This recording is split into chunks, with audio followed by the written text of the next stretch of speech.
Good afternoon, everyone. My name is Chris Stevens, and I'm talking to you from the Carpe Diem Strategic Services Cybersecurity and Data Privacy Protection Corner. My partner and I are working extremely hard to develop a application for iOS and for Android mobile devices that will provide you and other prospective users with the ability to assess your cybersecurity and your data privacy protection readiness levels. How many of you have experienced a data breach? How many of you want to experience a data breach? We want to provide this useful tool that you can have with you at all times that will allow you to assess and identify those areas that might require immediate addressing to mitigate the operational, financial, legal, and reputational risks that you face each and every day because of inadequate cybersecurity and data privacy protection practices, policies, and standards. Today, from the corner, I want to talk to you about how you might promote effective workforce cybersecurity practices. We plan on incorporating our useful tips and other useful content into the two applications free of charge. Our intent is to make sure that we are doing what we can to assist you in protecting one of your most critical assets. Two, really: sensitive business information and sensitive personal information. The Anthem, CMS, and most recently, the hacking of the Office of Personnel Management uh, brings forth the understanding that we are under siege in this cyber war, and any company of any size, regardless of your network security or information security, it can be susceptible to a data breach. We must also understand that your workforce is your first line of defense.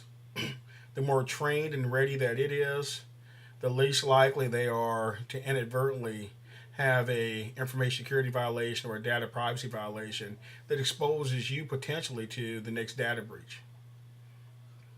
We know that today's cybersecurity or cyber attacks and data breaches are causing companies of all sizes millions of dollars annually. And you must ask yourself why. In some instances, it's because those companies have not developed nor have they implemented those effective cybersecurity and data privacy protection policies, practices, and standards that enable their workforce to understand what is required and what it must do to protect you and themselves. They also haven't provided their employees with adequate levels of situation awareness and training on those cybersecurity and those data privacy protection methods and techniques that can help them thwart non technical methods like social engineering that can expose your data to data loss and data leakage. In many cases, like I said, you just haven't put the policies down on paper. And so it's kind of hard to hold an employee accountable when your company doesn't have an established policy. So you're going to ask yourself, or ask me, Chris, so what do I do? Well, here's some steps that you might take to improve your company, your workforce's cybersecurity, and data privacy practices and procedures. First, ensure that your company has codified its cybersecurity and data privacy protection policies, practices, and standards. Your company should require each employee to read and sign the company's official policies. You should also post this information on the company's information security or privacy office webpage where employees can readily access it. If you don't have either of those, give it to them in print, but have them sign it. It's incumbent upon everyone to adhere to your policies, to include your third-party vendors. And so you should have your legal department, contract administration department, review all of your contracts to ensure that you have those clauses in there that require them to protect the data at the same level as you must because of regulatory requirements. You don't want to be that company that didn't take this step, this action, have a breach occur at your third party vendor, and then find out that they had or it had inadequate data privacy protection, cybersecurity procedures in place. Because ultimately, you will be the one held at blame. The next thing you consider doing is limiting access to your company's most sensitive business and sensitive personal information. This is a standing practice in the intelligence community in which you must have a need to know. There is no such thing as a right to know, regardless of your title or your position within the company. You got to implement effective access control, authorization, and authentication practices that limit access to the aforementioned data. Foot stump, foot stump. Need to know should become your company's motto. One key thing you should do is also require mandatory onboarding and recurrent cybersecurity and data privacy protection training. Every employee that onboards with your company should attend your initial cybersecurity and data privacy protection training within a reasonable amount of time.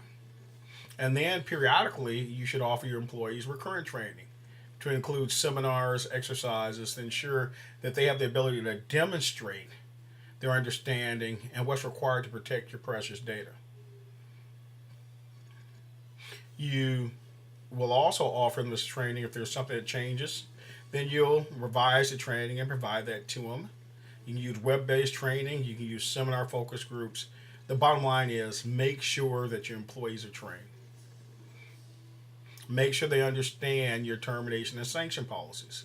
Make sure they know not to visit websites that are unauthorized. Again, they are the strongest link or the weakest link in your cybersecurity chain. It's up to you to make sure that you forge good steel. Finally, you need to consider data security. All of your employees should understand the company's data security policies, practices, and standards. Your company's development of a data security classification guide will assist employees in understanding when information is public, confidential, or sensitive. It will also provide them with the guidance on how to handle, safeguard, and store sensitive business and sensitive personal information. You should also have a codified data retention policy, which outlines how long your company will actively retain, archive, or destroy sensitive business or sensitive personal information. Remember, your company should only retain sensitive personal business data actively for as long as it requires you to complete your official business, or as mandated by regulatory or statutory purposes. In short, the ball's in your court. Don't be a willing victim. Don't place your employees at risk. This is Chris Stevens signing off from the corner. Have a great day.